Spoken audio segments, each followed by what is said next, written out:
Muy buenas tardes, sea todo el mundo bienvenido, damas y caballeros, a la 10ª semana del cómic de La Laguna, en esta penúltima actividad, que es el segundo seminario Zona Negativa, que entra hoy en su segunda y última jornada.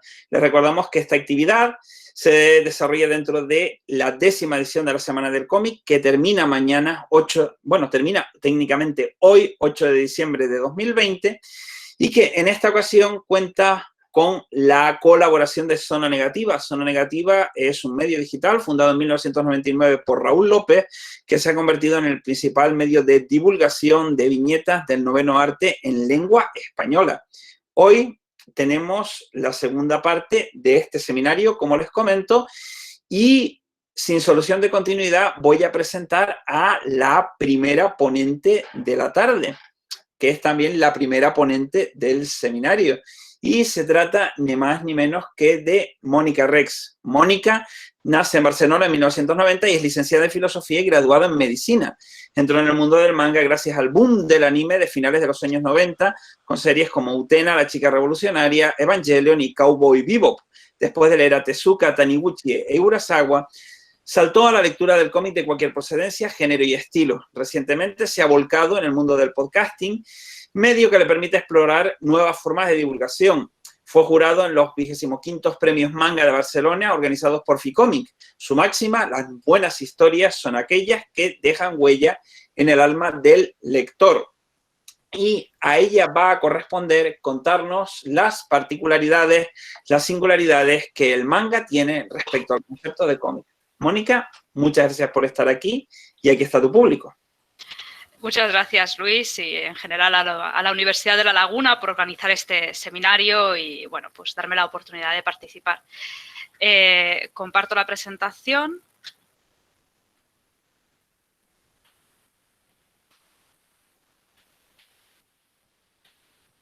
¿Se ve bien? Sí, vale. se ve perfecto. Vale, pues de lo que vamos a hablar a lo largo de esta media hora va a ser las particularidades del manga respecto al concepto cómic. Para ello vamos a empezar viendo una definición de qué es manga, a continuación profundizaremos en sus características internas, viendo una serie de aspectos formales, de narrativa y de diseño de personajes, y a continuación hablaremos de las características externas, principalmente del proceso editorial y del impacto socioeconómico que supone. Pues bueno, pues vamos allá. Quizás la única manera de empezar a ahondar en las particularidades del manga, en contraposición al concepto cómic, es preguntarnos qué es el manga. Y para ello yo creo que la manera más sincera con nosotros mismos es ver las definiciones que socialmente nos hemos ido dando. Así que empezamos con el diccionario de la RAE, que dice que el manga es aquel cómic de origen japonés. Bueno, vamos a ver qué dice la Wikipedia en inglés. Dice comics or graphic novels originating from Japan. Dos definiciones que ponen el foco en un mismo hecho. La palabra manga es japonesa y por lo tanto tiene algo que ver con Japón. Bueno, pues vamos a seguir ahondando a ver qué nos encontramos. Y vamos a la Wikipedia en castellano. Y aquí encontramos un interesante giro semántico que merece la pena comentar. Dice que la definición de manga es la palabra japonesa para designar las historias en general. Esta definición nos indica que el manga es una palabra japonesa equivalente a cómic, mientras que las anteriores definiciones nos decían que el manga es el cómic que hacen los japoneses. Del mismo modo que podemos decir que los franceses hacen bande dessinée y los italianos fumetti.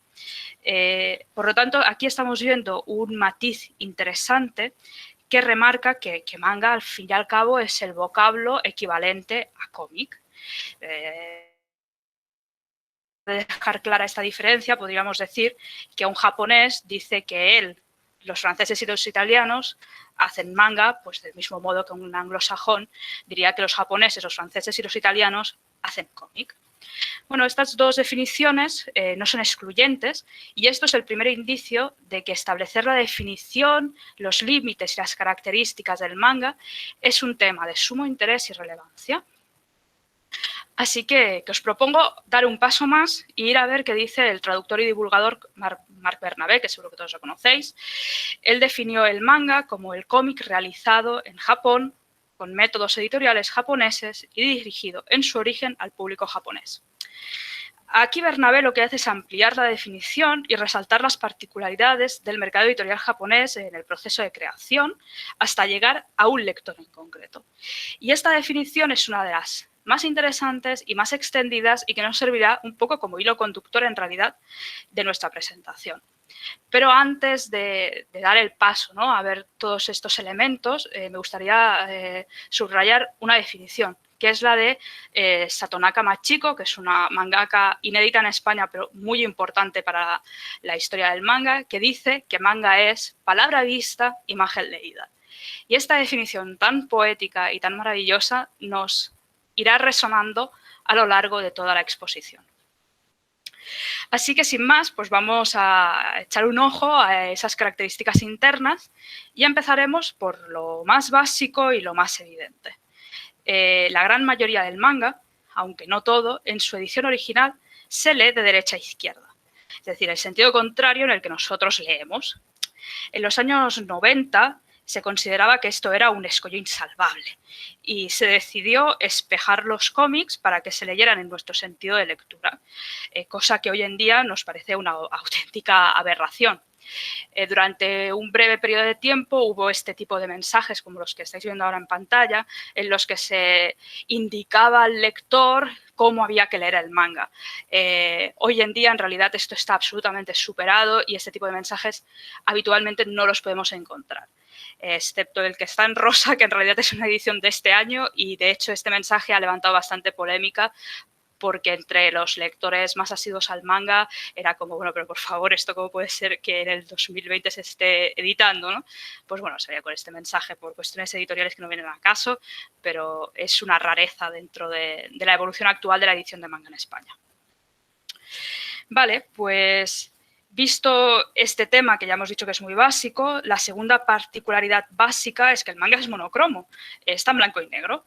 Esto se debe al proceso de edición en revistas, del cual hablaremos más adelante, pero bueno, está bien señalar que en ocasiones, a raíz de reediciones en calidad o en formato de lujo, algunos autores incluyen páginas coloreadas. Pero bueno, el manga tiene una manera de suplir este hándicap del monocromo y es utilizar tramas, que son unas plantillas con trazos, formas, incluso pequeños dibujos que sirven para crear sombras, texturas, decorar, rellenar la ausencia de fondo, en definitiva. En algunas ocasiones veremos algún ejemplo esporádico. Pero bueno, en esta diapositiva veis un ejemplo como mínimo de 4 tramas. La trama de la falda, la trama de la chaqueta, la trama de la sombra y probablemente el pelo también es una trama. Bueno, y a lo mejor la chaqueta de la chica y el lazo incluso, es decir, es un recurso que utilizan muchísimo. Y probablemente estas rayas que están marcadas en la pared también serán una trama. Bueno, quitando estos elementos que hemos comentado y si nos vamos a la concepción de la viñeta, tenemos que en el manga podemos decir que hay 3 tipos de composición de viñeta. La composición clásica, común al resto del cómic, donde vemos viñetas cuadradas y rectangulares, donde toda la acción sucede en el interior y los límites están respetados. Luego veremos otro tipo de viñetas, donde lo que predominan son las rayas diagonales, que están diseñadas para infundir dinamismo a la acción. Luego veremos un ejemplo. Y en tercer y último lugar, tenemos un tipo de viñeta o de concepción, de construcción de viñeta que es propio del manga y es muy interesante, que es la deconstrucción de la viñeta. Un recurso muy común en el cómic romántico donde la página se convierte en una única viñeta principal sobre la cual se superponen otras viñetas pequeñas y ahondan en los personajes, los actos, las reacciones de los protagonistas. Estos serían 2 ejemplos donde en ambos casos veis cómo hay unas figuras y alrededor de ellas nacen otras viñetas. La imagen de la izquierda de Sakura, tenemos al personaje de Sakura en primer lugar con Shaoran detrás y a partir de aquí nacen 4 viñetas que nos explican dónde está situada esta imagen prácticamente onírica. Pues bueno, es un parque con un picnic donde los amigos están pues haciendo bromas, donde hay una cierta intimidad, donde hay una compañera cantando. Y en el otro tenemos el instante antes de un abrazo, ¿no? Pero en realidad toda la fuerza de la escena, de la página, recae en esa imagen central. Bueno, pues esto es una deconstrucción de la viñeta, que yo creo que en este ejemplo de un manga de los años 70, publicado aquí en España por Milky Way Ediciones, creo que es realmente donde se ve esta idea de que no hay viñetas, sobre todo si os fijáis en la primera página, la página de la derecha, donde están las viñetas. Yo veo una, sumo dos, pero creo que ayuda a dejar claro este concepto de que no hay viñeta y que las viñetas sirven un poco para traer a colación algo que está pasando en realidad detrás. Bueno, pues este recurso hace que muchas viñetas sean mudas porque se centran en mostrar detalles, en enseñarnos los sentimientos, los pensamientos, y eso trae un efecto colateral, y es que el tiempo se ve ralentizado. Y además, hasta cierto punto vacío, y para rellenar esas páginas mudas, en el manga cobra mucha importancia las onomatopeyas, desde las de ruidos y sonidos a los sonidos ambiente, pero incluso en el manga vemos la sonorización de actos silenciosos. Y aquí vamos a ver los ejemplos. Estos son 3 páginas, de derecha a izquierda, ¿vale? Las he puesto en sentido de lectura occidental. Vemos un personaje que se sube a la cremallera, zas, empieza a andar, tap, y luego hay 3 onomatopeyas de cómo rueda y cae. Pero no hay texto. Y ahora vamos a ver la de ambiente. Si miramos la viñeta de abajo, vemos el bzz, los típicos sonidos que en un anime tendríamos en ese momento en el que no está pasando nada y son los insectos del ambiente. Pues esto sería un sonido ambiente. Pero es que si vamos a la primera viñeta, tenemos un personaje que está asintiendo, no solamente en su discurso, sino que la onomatopeya que tenemos se traduce simplemente como ok, como un asintiendo. Bueno, pues esta es otra de estos aspectos formales diferentes del manga respecto al resto de cómic. Para ir terminando, vamos a hablar de los efectos expresivos emocionales o iconos emocionales, a falta de un nombre mejor, la verdad. Estos son unos recursos habituales en el manga y constituyen un elemento gráfico abstracto y simple para trasladar emociones y sentimientos sin tener que recurrir a textos de apoyo.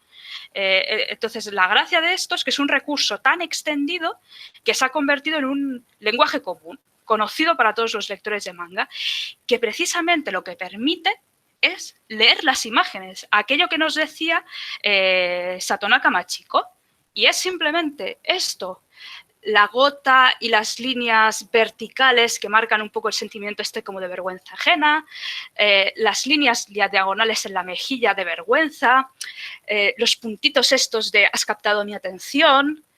Todo esto son recursos que cuando has leído mucho manga te dan una información que cuando empezaste a leer no tenías.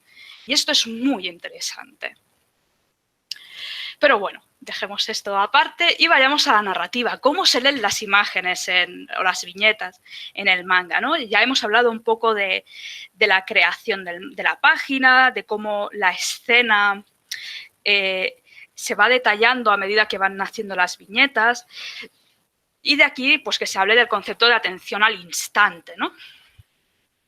Bueno, pues si vemos otro ejemplo de esto, en este caso un cómic de acción de Naruto, vemos otra vez como, esto sería una splash page, vemos como hay una acción principal y a partir de aquí el autor nos muestra la visión de qué está sintiendo cada uno de los personajes.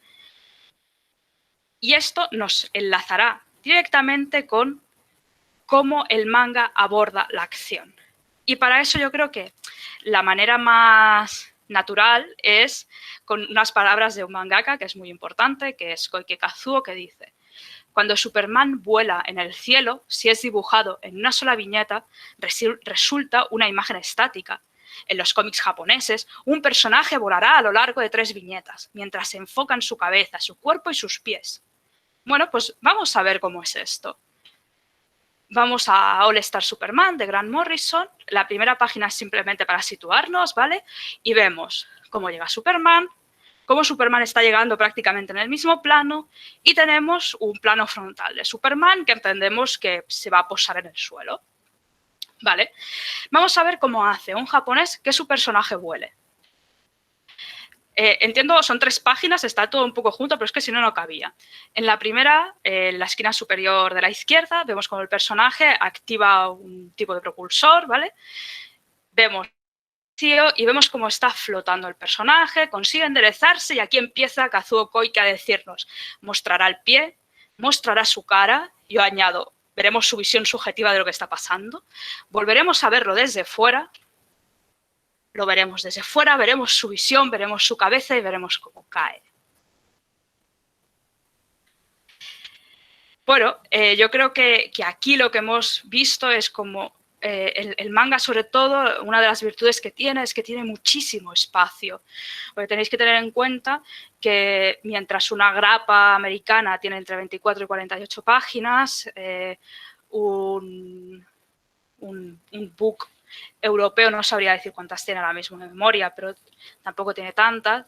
El manga tiene casi una infinidad de páginas.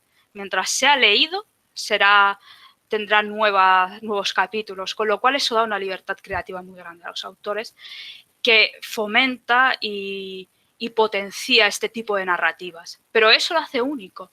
No es solamente que sea una condición editorial, sino que ya forma parte de su propia idiosincrasia. Pero bueno, ahora vamos al siguiente punto porque si no, no nos dará tiempo de ahondar en todo. Y vamos a ver la evolución de personajes. Precisamente gracias a la cantidad de páginas, los autores pueden hacer no solamente estos juegos, sino evolucionar a sus personajes de una forma que raramente el cómic estadounidense, mainstream o independiente, incluso el cómic europeo, puede permitirse. Vamos a pensar, por ejemplo, en Dragon Ball. En Dragon Ball tenemos que la historia empieza cuando Goku es pequeño, le veremos crecer, tener hijos y conoceremos a su nieta. De hecho, al final de Dragon Ball GT vemos una Pam anciana viendo competir a su nieto. Claro, es que esta evolución es muy grande y es rara respecto al resto de cómic. Pero no solamente eso, es que la cuestión clave es que en el manga estas evoluciones y cambios son inamovibles. A diferencia de lo que ocurre, por ejemplo, en el cómic mainstream americano, donde lo que prevalece es una ilusión del cambio. En el manga, los acontecimientos tienen valor, no hay retrocontinuidad, no se pueden reescribir eventos. Y esto es muy importante y es una diferencia capital del cómic, del concepto cómic, respecto al concepto, del concepto manga respecto al concepto cómic. Y bueno, siguiendo con el tema de los personajes, vamos a hablar de cómo se diseñan, de cómo se piensan estos personajes. Evidentemente, hablar de un estilo único de diseño de personajes no tiene sentido ni en el manga ni en ningún tipo de cómic. Sí es cierto que existen consideraciones generales compartidas.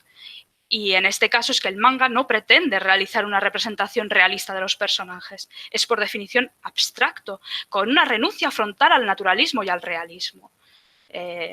Yo creo que el ejemplo primigenio es los colores de pelo, es decir, nunca, por mucho que se esfuercen las empresas de cosmética, van a conseguir estos colores de pelo. Esto es imposible y no es real. Pero sigamos, los cuerpos nunca han sido proporcionados. No, estas piernas respecto a este cuerpo, no, ni las mejores modelos, ni las caras, ni, bueno, es que no, por ejemplo, aquí tenemos el ejemplo de Taniguchi, que es un autor que habitualmente se dice que es más realista, pero decir que Taniguchi tiene un dibujo realista es ser ligeros con el concepto realista, sobre todo si lo comparamos con grandes artistas a lo largo de la historia del arte que sí han hecho trabajos realistas. ¿Pero qué estamos viendo? Si no es realista, ¿qué estamos viendo? Pues bien, estamos viendo un diseño muy simplificado, donde el autor lo que hace es destacar aquellos atributos que son más descriptivos del personaje. Por ejemplo, las piernas de un jugador de fútbol, las piernas de una mujer que hace esgrima.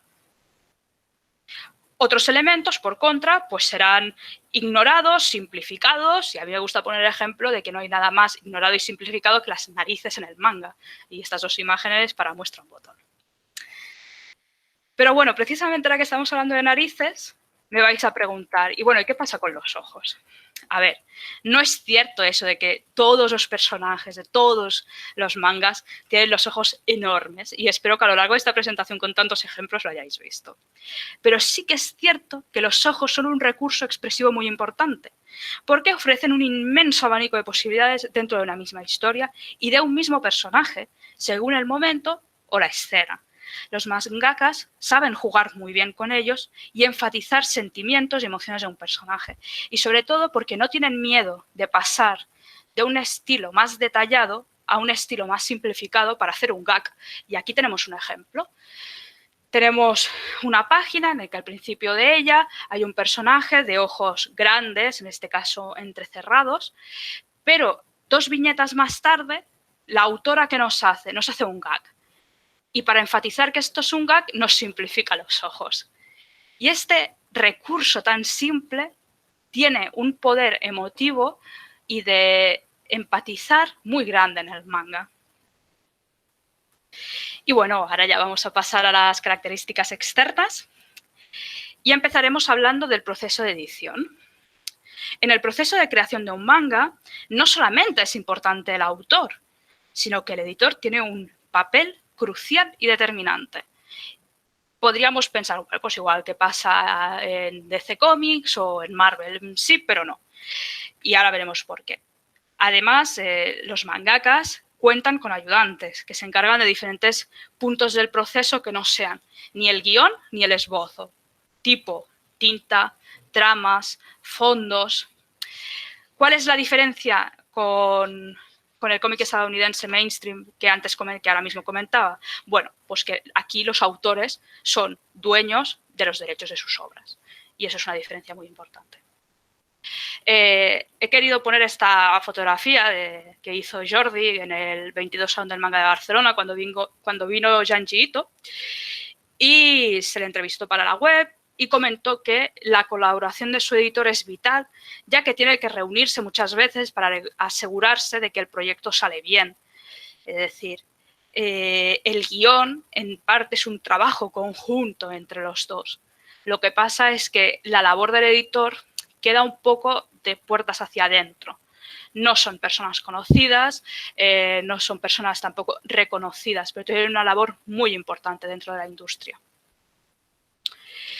Y ahora ya hablando un poco más de la edición física en sí, como muchos ya sabréis, el manga se publica por primera vez en mangashi o revistas de cadencia semanal, mensual, bimensual, trimestral, depende un poco del título. Estos serían unos ejemplos.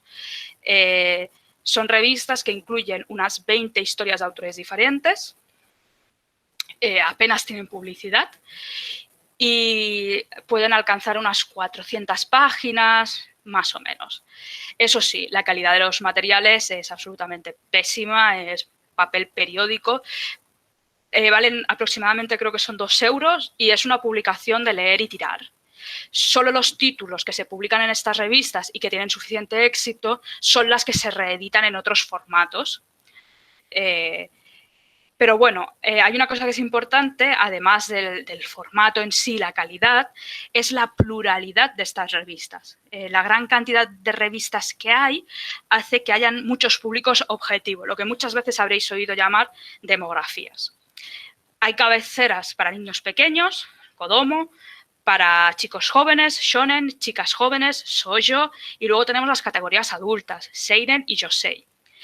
Y además, dentro de cada una de estas categorías encontramos gran cantidad de temáticas, de géneros, que los más obvios y los compartidos con el resto del mundo pues son el romance, acción, thriller, terror, aventuras. Pero luego hay otras temáticas que son más propias del manga, por ejemplo, cómic deportivo, de mechas, de samuráis, harem, el eroguro, los isekais. Todo esto raramente son temáticas que veamos fuera de Japón. Y bueno, pasaremos a hablar del impacto económico, del cual solo vamos a dar unas pinceladas, porque es muy importante, porque es la diferencia eficiente respecto al resto de mercados de cómic. Y la cantidad de dinero directo e indirecto que recauda el manga cada año es astronómica, sobre todo si incluimos beneficios derivados, anime, novelas ligeras, videojuegos, merchandising. Bueno, yo para esto he traído un pequeño ejemplo que creo que es indicativo del impacto del que estamos hablando. Bueno, la serie más vendida en formato tankobon, es decir, la primera reedición que se hace, este año ha sido Kimetsu no Yaiba, traducida en España como Guardianes de la Noche, y ha vendido un total de 82 millones de copias a finales de noviembre. En cambio, en el mercado estadounidense, las 500 series más vendidas hasta septiembre del 2020 han vendido 7 millones de copias. Bueno, es que muchas veces se menosprecia hasta cierto punto el manga y el impacto que tiene pensando en lo que nosotros vemos en España, pero el manga en Japón es otro nivel. Entonces, bueno, un poco las conclusiones es que hemos visto unos aspectos formales, unos aspectos narrativos, todo lo que tiene que ver con el diseño de personajes, la construcción de personajes, incluso los iconos emocionales que presentan los personajes, y también hemos hablado más brevemente del proceso de edición y el impacto socioeconómico. No me gustaría irme sin recomendaros algunas lecturas tipo bibliografía por si queréis profundizar en todo este tema. Y sin más, pues muchísimas gracias por vuestra atención. Muchas gracias, Mónica, por tu intervención. De nuevo, se abre un turno para preguntas, así que les animo una vez más a que las expongan a través de la ventana del chat o utilizando la utilidad, valga la redundancia, de levantar la manita.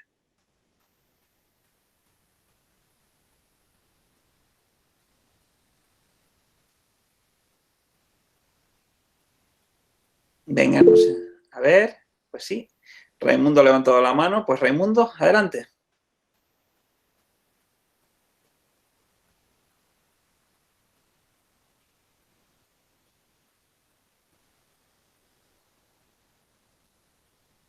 Raimundo, tienes la palabra, así que puedes hacer una pregunta a la ponente.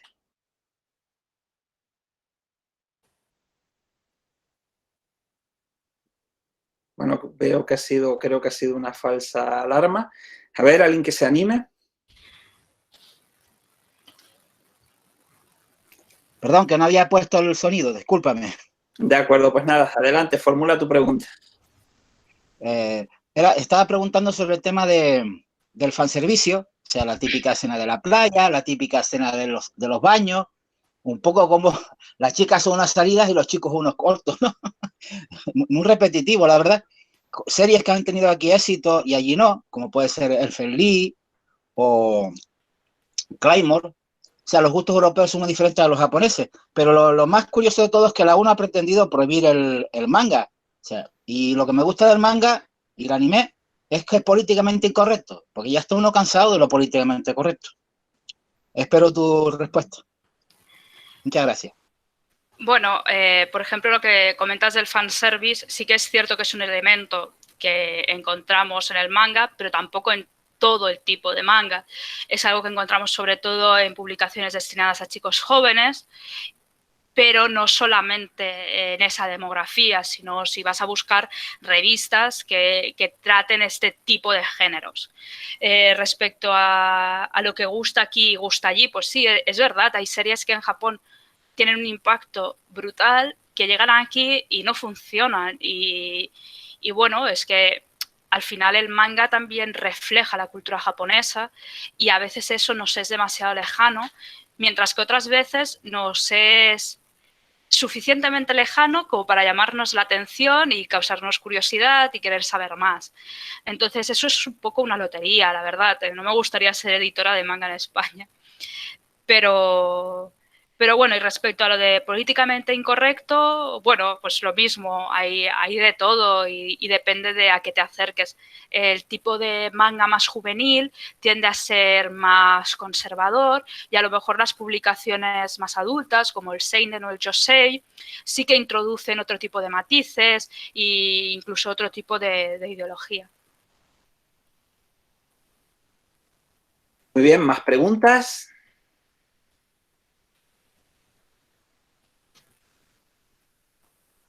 Venga, anímense.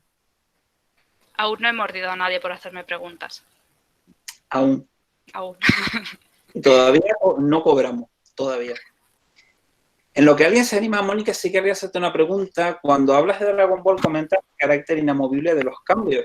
Sin embargo, como toda regla general, tiene alguna excepción. Se me ocurre, por ejemplo, que Masami Kurumada o Kurumada Masami está convirtiendo la franquicia de Caballeros del Zodíaco en algo más próximo al modelo mainstream de cómic estadounidense que al manga clásico. De hecho, en las sucesivas ediciones está cambiando cosas, está dando vueltas de tuerca y al mismo tiempo está excepcionando lo que se ha dado en algunas de las obras derivadas que él previamente había autorizado. ¿Cómo lo ves?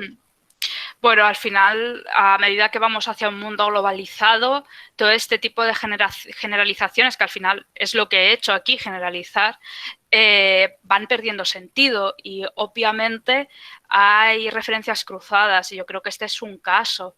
Yo creo que todos estos cambios, todas estas modificaciones beben mucho del universo superheroico, tanto de Marvel como de DC. Igual que, por ejemplo, una serie de cómic independiente como Saga, yo creo que hay mucha influencia manga detrás de Saga. Más preguntas, sin perjuicio de que luego puedan volver a formular más, tanto a Mónica como a Jordi, incluso a alguna de las personas que están por aquí. Bien, hay una mano levantada. Víctor, tienes la palabra. Hola, Mónica. Yo quería saber si hay algún caso en el que haya sido continuada con otro autor y si hay casos en los que hay un dibujante y un guionista, porque la imagen que tengo yo es que todos los mangas tienen un autor que es el mismo que escribe. Nada más, gracias. No, hay veces que el guionista trabaja con un dibujante, por ejemplo, Koike y Goijima son un dúo muy conocido. Por ejemplo, los autores de Death Note también son un dúo. No es lo más habitual, pero sí que tenemos ejemplos. Y ejemplos de que un autor haya dejado la obra y la haya recuperado otro, no se me viene absolutamente ninguno a la cabeza. De hecho, se me ocurren ejemplos de autores que han fallecido y que nadie ha continuado su obra. Por ejemplo, el caso del autor de Shin-Chan, pues falleció hace unos años y nadie ha continuado y a nadie se le ha ocurrido decir que lo continúe otro.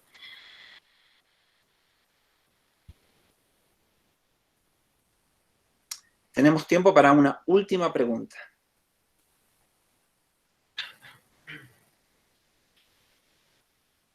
Veo una ventana, sí.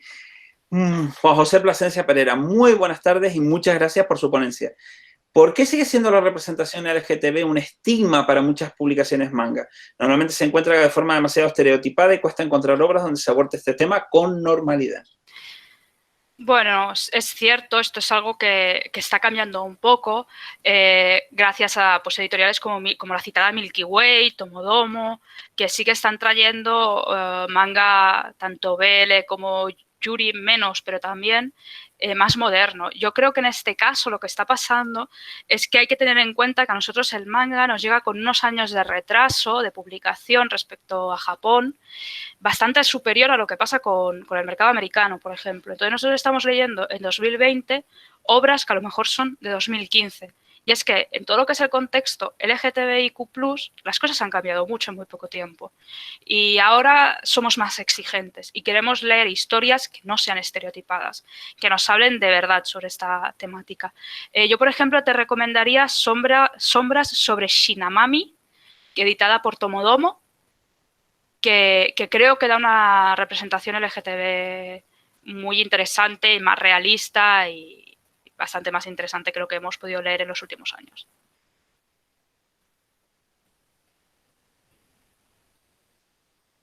Muy bien, pues con esto se agota el tiempo, con lo cual le toca el turno, mejor dicho, a el último ponente de este segundo seminario Zona Negativa. Jordi, ¿estás preparado? Sí, aquí estoy. Muy bien, pues en lo que tú pones tu presentación, yo te presento, ya que Jordi nos va a introducir en el tema del arquetipo de bruja en el cómic actual. Jordi Tepardo nace en Barcelona en septiembre de 1980, es licenciado en Historia y empezó su relación con el mundo de la viñeta leyendo las adaptaciones de clásicos ilustrados. Más tarde Conoció a personajes icónicos de la historieta nacional como Mortadelo y Filemón, Super López y Puffman, entre otros muchos. Las publicaciones de Forum le introdujeron al mundo de los superhéroes. Dragon Ball le brindó una puerta de entrada al manga y con V de Vendetta descubrió las posibilidades reales del cómic. En la actualidad, el cómic independiente y el manga son sus principales intereses en tanto que el lector colabora con Zona Negativa o en Zona Negativa, hablando de cómic y otras galaxias cercanas. También participa en otras publicaciones del medio como Comic Manía y Otaku Bunka. Jordi, muchas gracias por estar aquí y aquí está tu público. Muchas gracias, Luis. Y también, como han expresado mis compañeros, muchas gracias a la Universidad de La Laguna por organizar este seminario. Todo lo que tenga que ver con la divulgación de la viñeta, como te decía fuera de micro, me parece siempre muy importante.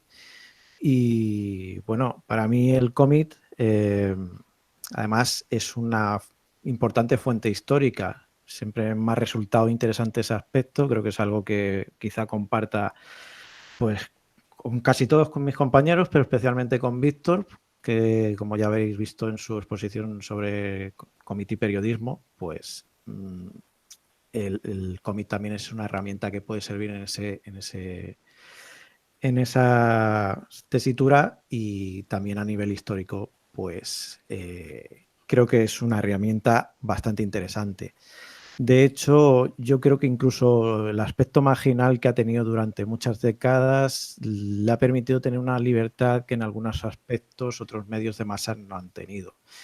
Y por eso me gusta la historia y me gustan los cómics.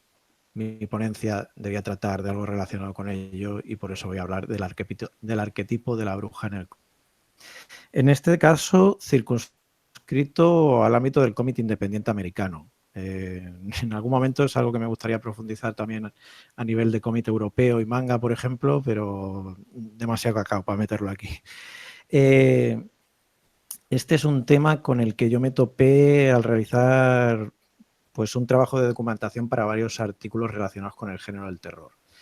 Allí me di cuenta de que había pues arquetipos como el de los vampiros o los zombies que se habían modernizado en la cultura popular con el paso del tiempo, y especialmente bien entrado el siglo XXI. Por ejemplo, en el caso de los zombies, obviamente tenemos todo lo que es el impacto de The Walking Dead, que mi compañero Igor también expuso en su ponencia. Y en el caso de los vampiros, bueno, es menos alentador, pero Crepúsculo ha tenido su impacto. Pero, ¿qué pasa con las brujas? Pues, aunque puede parecer que no han hecho tanto ruido, también se han adaptado a los nuevos tiempos. Así que hoy intentaré hacer una breve exposición sobre el arquetipo de la bruja y su presencia en algunos cómics actuales, como he dicho, del mercado indie. Aunque para ello primero tendremos que hacer algunos apuntes de corte histórico-social, porque creo que lo primero es entender qué es una bruja. Como he dicho, la bruja no deja de ser un arquetipo muy usado en el cómic de terror y en la cultura popular en general, pero creo que muchas veces no somos conscientes de su realidad histórica, porque las brujas no son exactamente como otros seres fantásticos, y entre comillas aquí pongo fantásticos, como los vampiros y los hombres lobos, porque al contrario que ellos, las brujas sí que han tenido una importancia bastante directa en la historia. Pero seguramente cuando menciono la palabra bruja, muchos pensaréis en un ser con unas características concretas, pues la típica anciana de nariz puntiaguda, con sombrero de pico, que utiliza una escoba para volar por las noches y que tiene un caldero donde cocina niños, que es la imagen que, como podéis ver en la presentación, pues corresponde a Margaret Hamilton, que todos conocemos del musical del Mago de Oz. Pero esto no deja de ser una caricatura que la historia nos ha transmitido. Es una manera de retratar una amenaza real para la gente de otra época, y esta amenaza realmente era la mujer. Todos sabéis que las brujas eran perseguidas, eran torturadas, eran ejecutadas. Esto es algo que ocurrió principalmente entre los siglos XVI y XVII en los territorios tanto de Europa como Estados Unidos. No hay datos totales, pero se estima que en estos siglos se pudieron ver acusadas unas 80.000 personas del cargo de brujería y juzgadas en consecuencia. La mitad de ellas, al menos, fueron ejecutadas. Y de estas, al menos 3/4 partes eran mujeres. El resto eran hombres, muchos de ellos judíos, homosexuales y enfermos mentales. A veces podían ser las 3 cosas a la vez, a veces 2, a veces solo una. Con una ya bastaba. En Europa preferían quemar a las brujas. En Estados Unidos preferían la horca. Si pensamos en su tradición, en los westerns y tal, es bastante consecuente con su forma de pensar. Estas ejecuciones, todos sabemos también por la cultura popular que estaban alentadas por la Iglesia y la Santa Inquisición. La verdad es que en ese aspecto películas, novelas e incluso cómics pues han hecho una visión bastante, bueno, no diría maniqueísta, pero sí bastante excesiva, aunque con una gran pozo de verdad. Digo esto porque en realidad, aunque la Iglesia y la Santa Inquisición fueron una herramienta básica en estas persecuciones, no dejan de ser estas persecuciones un reflejo de la sociedad de la época. Hemos de pensar que al final las brujas eran juzgadas y condenadas en la mayoría de casos por tribunales civiles. También es interesante situar realmente el contexto concreto de este fenómeno, porque nuevamente la cultura popular nos hace pensar que todo esto ocurrió durante el medievo. Y eso es realmente falso. Aunque hay antecedentes en esa época, la realidad es que las principales cazas de brujas se produjeron ya en la era moderna y con las guerras de religión de fondo. De hecho, el tema de la introducción de la imprenta es bastante importante en lo que sería la publicidad sobre la persecución de las brujas. Por lo tanto, recalcamos, ¿qué eran las brujas? Pues para mucha gente del siglo XVI y XVII eran mujeres que hacían, mujeres, hombres, pero mayormente mujeres, que hacían un pacto con Satán, renunciaban a su fe y rendían culto al diablo. La realidad es más sencilla. Se trataba, en la mayoría de casos, de mujeres repudiadas socialmente, aunque algunas venían de una tradición de antiguas curanderas, por ejemplo, sanaban mediante pócimas y remedios naturales, algo que nos remite a los chamanes, por ejemplo, a las figuras de los chamanes en las sociedades antiguas y hechiceros de épocas pasadas, pero que llegado cierta época son prácticas que empezaron a ser mal vistas por las sociedades cristianas.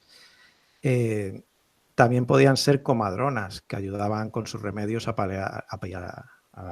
paliar los dolores del parto o incluso a interrumpirlo. Aquí, bueno, parece bastante claro que puede ser esta una asociación clara con el hecho de ese concepto que tenemos de la bruja como alguien que come niños. Y incluso podríamos decir que en estos siglos se pusieron las primeras campañas antiabortistas de la historia. Pero bueno, este es solo un perfil de las mujeres o de las brujas que se perseguían o de las personas que se perseguían bajo el cargo de brujería. Pero muchas en realidad eran mujeres acusadas de brujería simplemente por superstición y mala fe. Muchas eran víctimas de denuncias falsas con la intención de desprestigiarlas. Podían ser acusadas por un vecino, por un marido, un amante. Las acusaciones podían ser muy peregrinas. Podían deberse simplemente porque habían ido mal las cosechas ese año y se necesitaba un chivo expiatorio. Era una solución fácil. Si una mujer era conflictiva o te daba problemas, pues la acusabas de bruja. De hecho, en muchas actas judiciales de la época y en tratados como el Martillo de las Brujas, se destaca la malicia innata de las mujeres, que obviamente esto es prácticamente dogma en la cultura cristiana. Un rasgo que de cara a las gentes de la época las hacía presas fáciles para el diablo. En definitiva, si eras mujer en esta época, tenías unas altas probabilidades de ser una bruja. Solo era necesario pues nacer mujer en un contexto ruralizado, esto veremos que es muy importante cuando entremos a hablar de cómics, y de clase baja. Hay que tener en cuenta que la mujer además no tenía un estatus de sujeto jurídico per se en la época, y el hombre actuaba en todo caso siempre como juez, jurado y verdugo. Este simple hecho puede explicar bastante, aparte de la moralidad cristiana que ya hemos comentado, el hecho de que fuesen acusadas en mayor grado que los hombres del delito de brujería. Eso y, por supuesto, la misoginia y la ignorancia. Pero bueno, ahí ya no vamos a entrar. Así que es normal que cuando llegamos al finales del siglo XIX ya, pues el feminismo comience a reivindicar la figura de la bruja, utilizándola como símbolo de opresión del patriarcado y también como símbolo de la emancipación femenina. No obstante, a lo largo del siglo XX, la cultura popular siguió difundiendo el tipo de bruja clásica que hemos comentado, esa anciana, de nariz ganchuda, que hace pócimas en su caldero y que suele ir montada en una escoba. Y bueno, aquí empezamos a hablar de cómics, porque este arquetipo de bruja clásico podemos encontrarlo por ejemplo, las míticas publicaciones de terror de los años 50 de DC Comics. En ella aparece la vieja bruja, que la veis aquí en la presentación, que era la narradora de las historias de la cabecera de Houghton Field. Y seguro que hay ejemplos anteriores, ¿eh? Pues nos podemos remitir al que hemos comentado de la bruja del oeste, en El Mago de Oz, que es una imagen clásica que se reproducirá en muchas historias de terror en el cómic. Pero ya en los años 60, y a raíz de la segunda ola feminista en Estados Unidos, digamos que podemos encontrar un primer intento de redefinir el arquetipo de bruja. Y esto nos llega con personajes como la Bruja Escarlata en Marvel Comics o Zatanna en DC. Pero bueno, aquí no lo tengáis muy en cuenta porque la identificación de estos personajes con el concepto de bruja hay que pillarlo con pinzas. Digamos que se referirían más al concepto de hechicera, que no es exactamente lo mismo y que nos remite a un tipo de bruja buena, que de hecho el antecedente lo encontramos también en El Mago de Oz, porque si bien en El Mago de Oz tenemos a la malvada bruja del oeste, también teníamos a la bruja del sur, a Glinda, que es uno de los primeros antecedentes de bruja buena que encontramos en la cultura popular. Me parece más interesante el personaje de Sabrina, que aparece en 1962 en las publicaciones de Archie Comics. Es interesante porque en sus historias pues vemos reflejada la mitología clásica de la bruja, la escoba, los calderos, los aquelarres, pero el personaje se convierte en una especie de heroína romántica. De hecho, el romance será prácticamente lo más interesante o lo más habitual de estas historias. Que por cierto, en esta época también se emitió en televisión Embrujada, una serie de la ABC cuya protagonista tiene bastantes similitudes con Sabrina. Es posible que estas brujas buenas, en la que ya podemos meter a Sabrina, que además, como veis, ya su físico no nos remite a esa anciana decrépita que vemos en el arquetipo clásico, pues digo, esta bruja buena empieza a ser más habitual ya en los años 90 y lo vemos, por ejemplo, en la saga de Harry Potter con el personaje de Hermione, lo vemos en la serie de televisión de Embrujadas, lo vemos en la serie de Sabrina, Cosas de Brujas, la adaptación del cómic de Archie, y en Buffy Cazavampiros teníamos a Willow, por ejemplo. En estas historias, pues la bruja pone sus poderes al servicio del bien y se convierten prácticamente en superheroínas. También se intenta dar en ocasiones una explicación a su vínculo con la magia oscura, como el caso de Willow en lo que sería Buffy Cazavampiros. Y normalmente estas explicaciones vienen ligadas al sexismo, al racismo, la homofobia, en definitiva, a la intolerancia del momento, y que nos remite a la bruja histórica. Bueno, pues en paralelo, en este siglo, encontramos también, ya en el siglo XXI, encontramos en el cómic independiente una voluntad de ir más allá y darle una vuelta de tuerca al arquetipo. En estos cómics sí que ya se deja de lado la caricatura de la bruja y se actualiza el concepto a los nuevos tiempos. La bruja ya deja de ser la antagonista de las historias de terror de turno, que en otros cómics previos ya lo había dejado de ser, pero ahora es la tendencia, y pasa a ser la protagonista, y además una protagonista que es una banderada contra ciertas ideologías excluyentes. Si volvemos sobre Sabrina, podemos ver esto bastante claro, porque Sabrina en la actualidad ha vuelto a recoger bastante fama a raíz de la adaptación de Netflix de las escalofriantes aventuras de Sabrina, que se basa en un cómic de 2014 de Archie Comics de Roberta Aguirre Sacasa y Robert Hatt, que, bueno, es una reinterpretación de la serie clásica. Aquí encontramos una versión mucho más oscura del personaje, aunque los elementos están ahí, siguen siendo los mismos, pero no el tono de la serie, más ligado al género de terror en este caso. Y es interesante, tanto la serie como el cómic, aunque en la serie casi es más evidente, casi te lo escupe en la cara, y es el subtexto feminista relacionado con la historia de la bruja.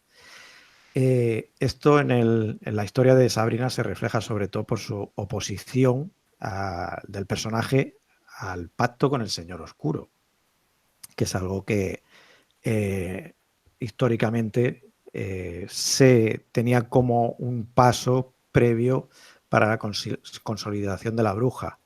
Así que en este caso, en una vuelta de tuerca, el Señor Oscuro se convierte en un símbolo de opresión, intolerancia y sometimiento de la mujer a los designios masculinos.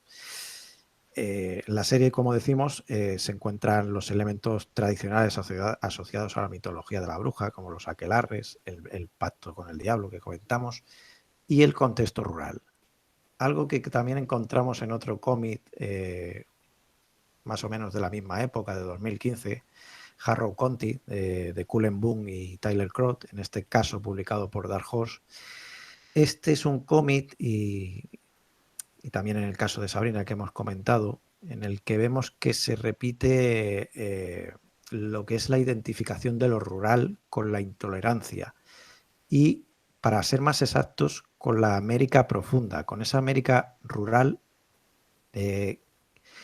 que, bueno, no es un caso exclusivo del cómic de terror o de los cómics protagonizados por brujas, sino que es una tendencia o una visión que vemos que han reflejado muchos actores, sobre todo a lo largo de lo que llevamos de siglo. Creo que especialmente a partir del 11S en adelante. Y para muestra podemos mencionar pues Paletos Cabrones de Jason Aaron, Brice Lance de Brian Wood o Black Hammer de Joel Lemire, que en este caso es un autor que esto de la visión de la América profunda lo lleva muy, muy en la sangre. La imagen que vemos de la bruja en Sabrina y Harrow Conti, en este caso, pues es muy similar.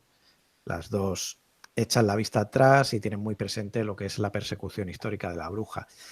No obstante, en lo que es las reinterpretaciones de la bruja tenemos un poco de todo.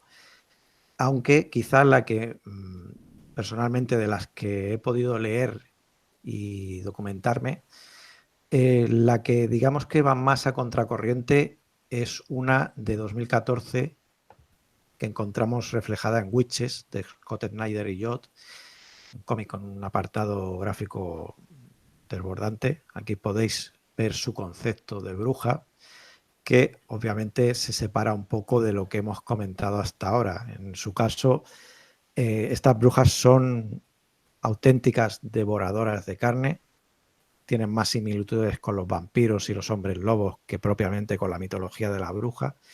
La ambientación nos puede recordar, eso sí, a la cinematográfica La Bruja de Bray, pero aparte de eso, bueno, es una obra en la que sí volvemos a encontrar esa identificación de lo rural con la intolerancia. Y es un aspecto que en este caso el autor relaciona con sus propios miedos y sus ansiedades en torno a la paternidad. Pero que por eso mismo ese perfil, digamos,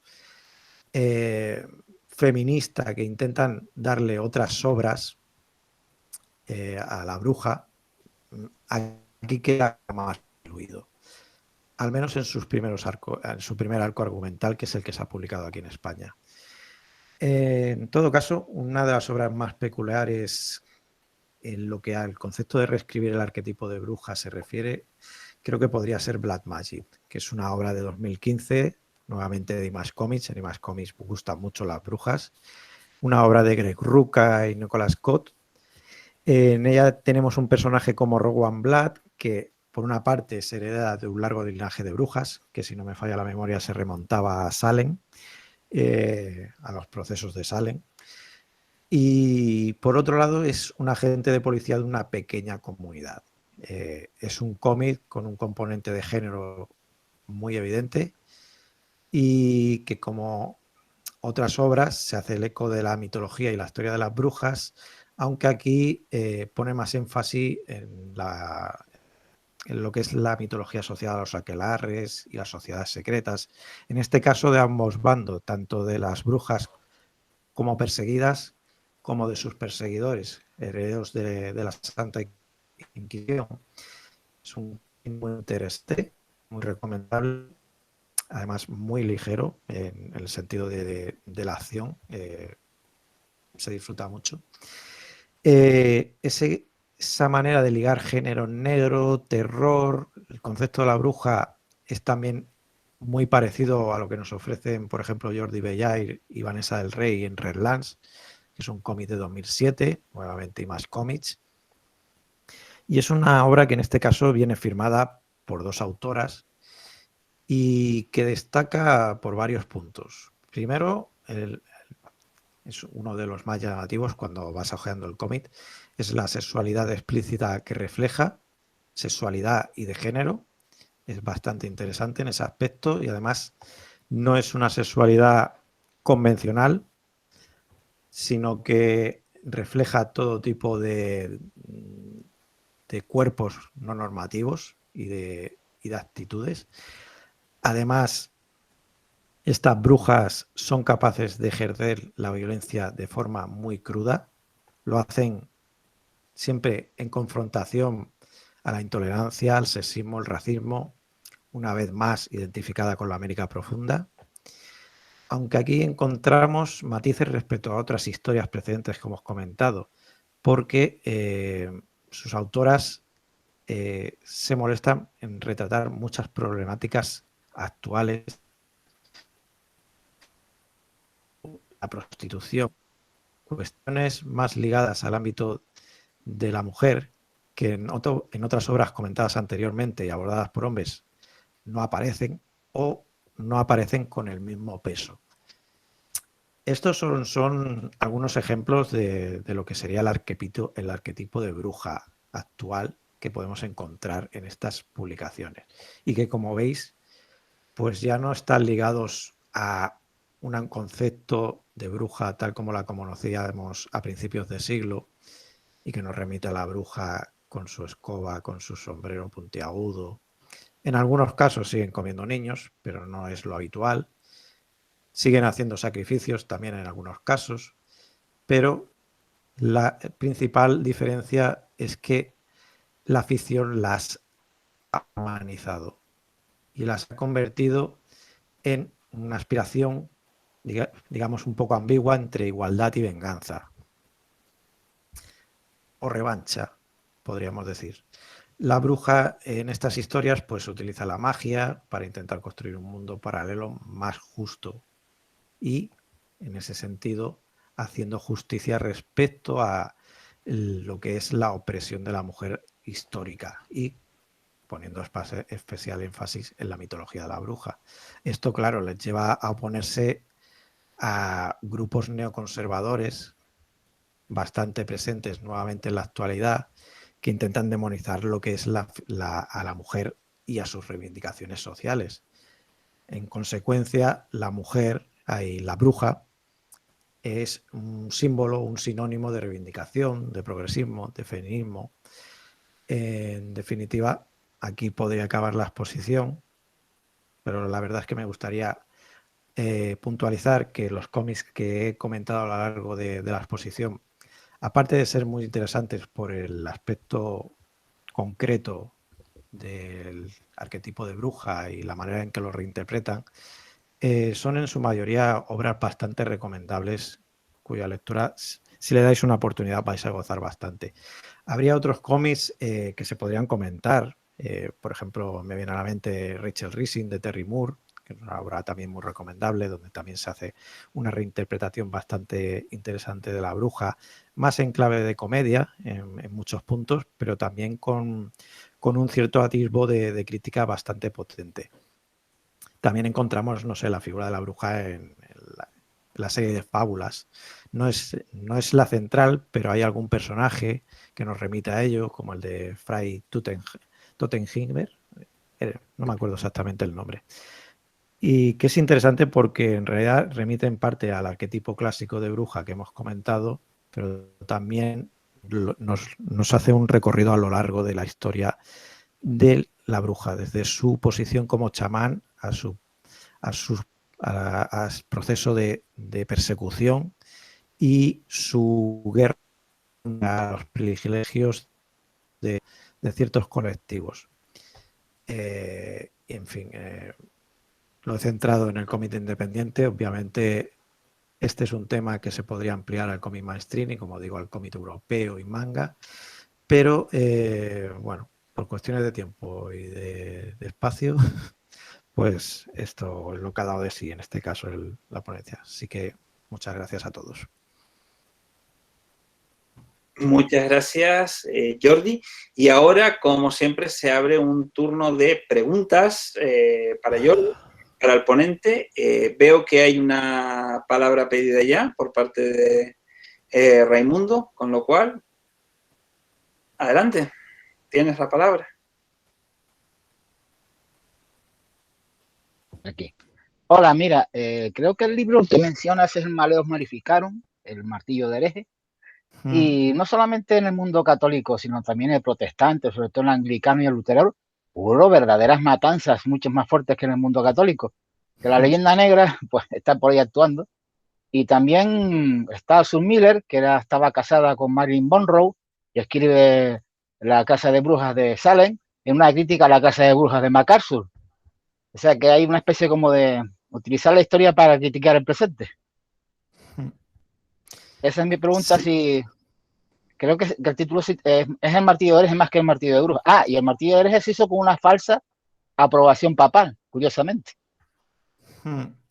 Sí, bueno, básicamente es eso, utilizar lo que es la historia para hablar de la actualidad en estas historias. A ver, aquí nos hemos remitido al cómic estadounidense y en concreto el indie, pero claro, es que el tema de la bruja, si lo abordamos desde la cultura popular, pues su presencia también, sobre todo a lo largo del siglo XX, sería muy interesante de analizarla, porque claro, hay muchos productos ligados a ellos.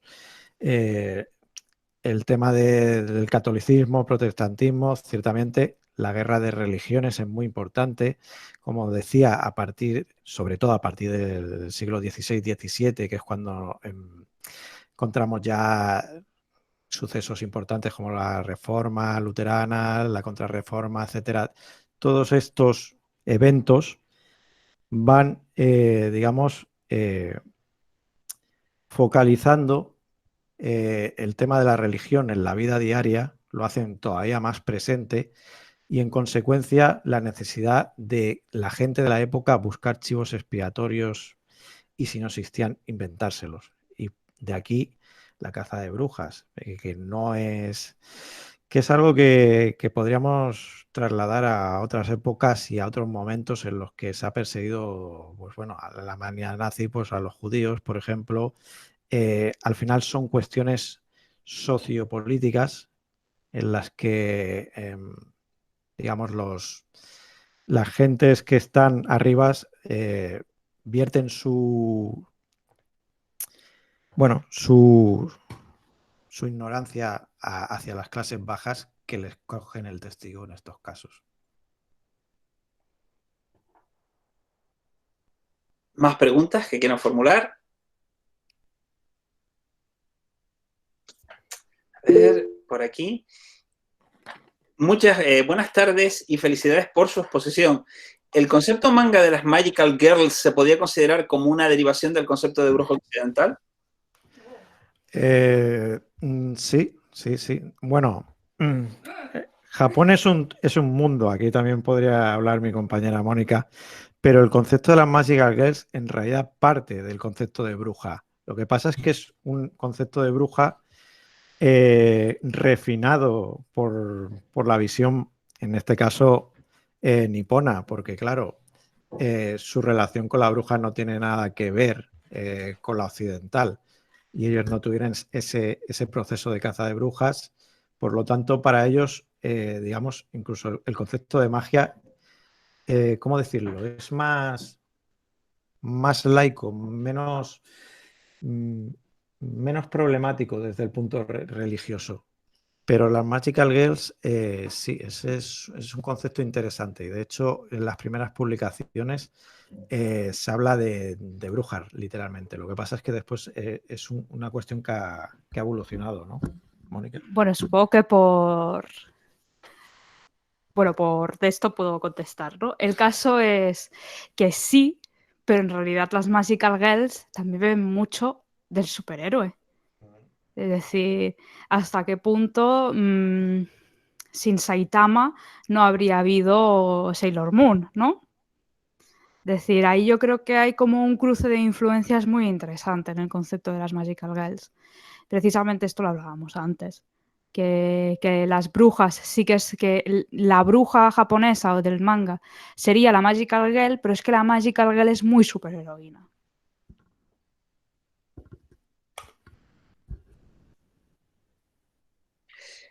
Hay otra palabra pedida. Víctor, por favor, adelante. Hola, Jordi. Yo quería ver una peli de brujas que me gustó mucho reciente, es The Witch, protagonizada por Anna Taylor-Joy. Lo habrás visto, que Sí. recrea, pues eso, en la época de las brujas de Salem, ¿no? Y además se ven varios tipos de brujas y tiene una atmósfera que me resulta muy interesante. ¿Qué cómic me puedes recomendar que más o menos sea ambientado en esa época y ese ambiente? La verdad es que el ambiente de la película me recuerda mucho a Witches, pero claro, como te he comentado, en Witches el arquetipo de bruja es básicamente un monstruo, no tiene nada que ver con el resto de historia que he comentado. Yo creo que en relación a eso, lo más cercano son las escalofriantes aventuras de Sabrina, que sí tiene un tono parecido, y de hecho creo que hay una especie de inspiración por ahí. Y también Harrow County y Redlands. Harrow County y Redlands también podrían... Pero yo creo que sobre todo las escalofriantes aventuras de Sabrina te puede recordar mucho por el tono de esa película. Y también por las ideas que pones sobre la mesa. Aunque claro, ahí Sí. piensa que si has visto la serie de televisión, la serie de televisión es mucho más blanca. Eso ya te lo digo, el cómic es mucho más oscuro, mucho más sórdido y con bastante más gore. Pero bueno, eso ya aparte. Pero yo te recomendaría ese y Redlands. Vale. De hecho, el de Sabrina tengo el primer tomo de Norma, estoy esperando que salga algún día el segundo, porque no ha salido el segundo, ¿no? En España. No. Y yo creo que va para largo eso. Va para largo. Sí, Porque como el autor también es el showrunner de la serie de televisión, pues, y de la sí, serie de Riverdale, pues está más interesado sí. en desarrollar las series que en sacar el nuevo volumen de. Además, esto no lo he comentado, pero claro, a falta de nuevos tomos de esta serie, no se ha querido continuar con ese tono. Y actualmente tienes nuevas series de Sabrina que recuerdan más, pues, por ejemplo, a la serie clásica de Sabrina Cosas de Casa. O no, cosas de brujas. Cosas de Casa era otra serie. Que por cierto también está muy bien, pero si vas buscando un tono, digamos, más adulto, pues no es la serie apropiada. Pero me apunto a las que me dices, prefiero el tono de escalofriantes aventuras de Sabrina, me gusta más. Haces bien, haces bien.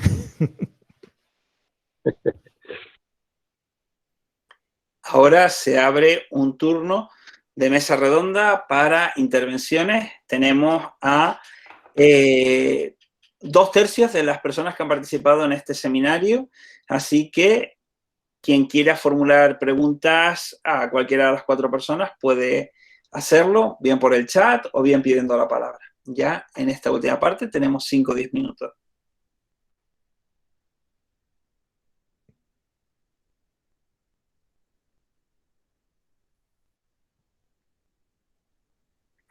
A ver, ya hay una palabra pedida. Raimundo, por favor. Hola, era sobre el tema del anime.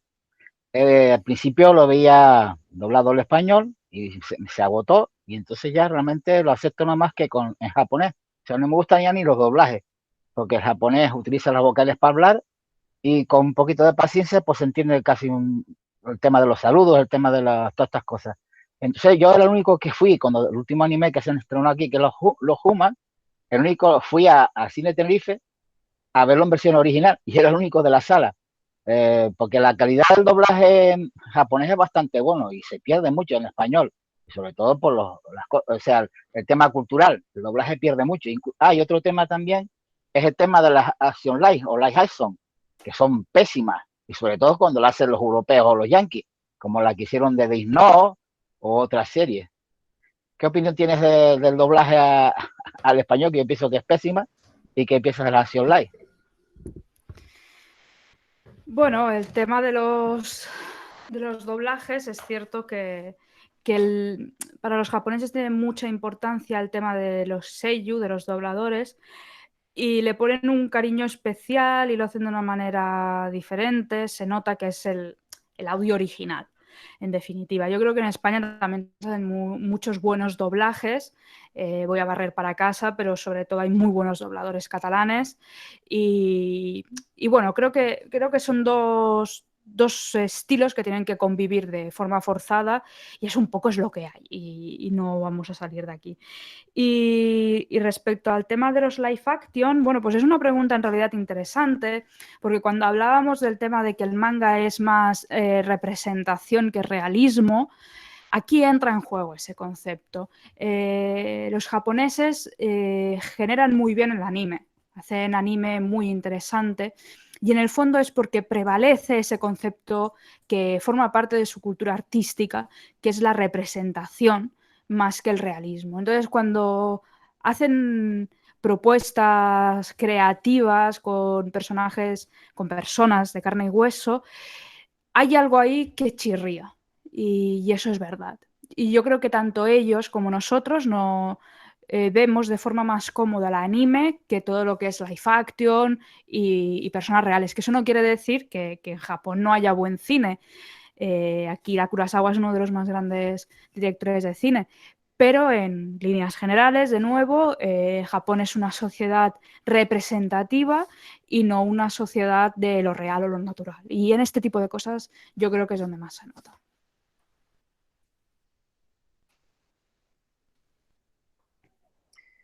¿Más preguntas?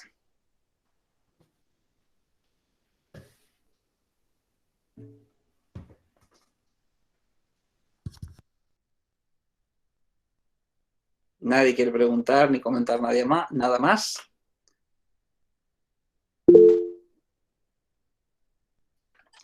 Muy bien, pues hay tiempo para una pregunta más. Raimundo tiene la palabra. Un tema curioso sobre el tema del mundo arquetípico de las brujas. La bruja suele tener la tendencia mala y al hombre se le llama mago. El mago tiene una connotación positiva. Es lo curioso, ¿no? De que suele ser muy poco la palabra brujo y a los hombres se les trata de mago. ¿Qué opinas del tema este? Bueno, el concepto de brujo también existe y de hecho también se hablaba de brujos, ya durante la caza de brujas. Lo que pasa es que, claro, en proporción estamos hablando de, pues, de un 10-1. Entonces, el arquetipo de brujo, digamos que se ha salido más de ese estigma y se ha podido reconvertir de alguna manera. De hecho, los brujos que podemos ver en la ficción, que a mí ahora me vienen a la mente, pues, no sé, personajes como algunos sobre todo de series de fantasía, en este caso de novelas, como Geralt de Rivia, no tienen la misma concepción o estatus que se le ha dado tradicionalmente a la bruja. Normalmente es lo que comentábamos. De hecho, muchos antropólogos y historiadores les gusta diferenciar entre hechicera y bruja en este aspecto. Y normalmente la hechicera se relaciona más con un entorno urbano, por ejemplo, y por poner al servicio digamos, del status quo sus poderes. Pero bueno, que yo creo que en parte es eso que comento, que el concepto de brujo no se ve afectado por ese estigma de forma tan directa. Entonces ha permitido que se reinterprete más rápidamente la cultura popular. Y si vamos buscando ejemplos, yo creo que los encontraríamos fácilmente. Lo que pasa es que es algo que la verdad tendría que ponerme a ello porque no tengo ejemplos claros ahora en la cabeza. Respecto al mago, pues claro, la figura del mago es que yo creo que ya a partir de siglos pasados es muy diferente porque va ligada al final al entretenimiento, con lo cual en contraposición no se habla mucho de magas por cuestiones de historia, pero yo creo que es un arquetipo muy diferente, que no es el equivalente propiamente al de bruja.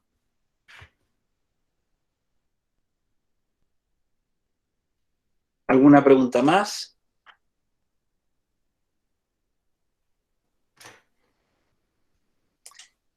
Pues si no hay más preguntas, creo que se puede dar por clausurada esta segunda edición del seminario Zona Negativa, dándole las gracias a todas las personas que han participado en el mismo y emplazándolas para la tercera edición que tendrá lugar, si todo va bien, que es algo que no se puede dejar de lado después de todo lo que ha pasado en los últimos meses, dentro de un año en el marco de la 11ª Semana del Cómic de La Laguna. Muchísimas gracias por estar ahí y hasta entonces.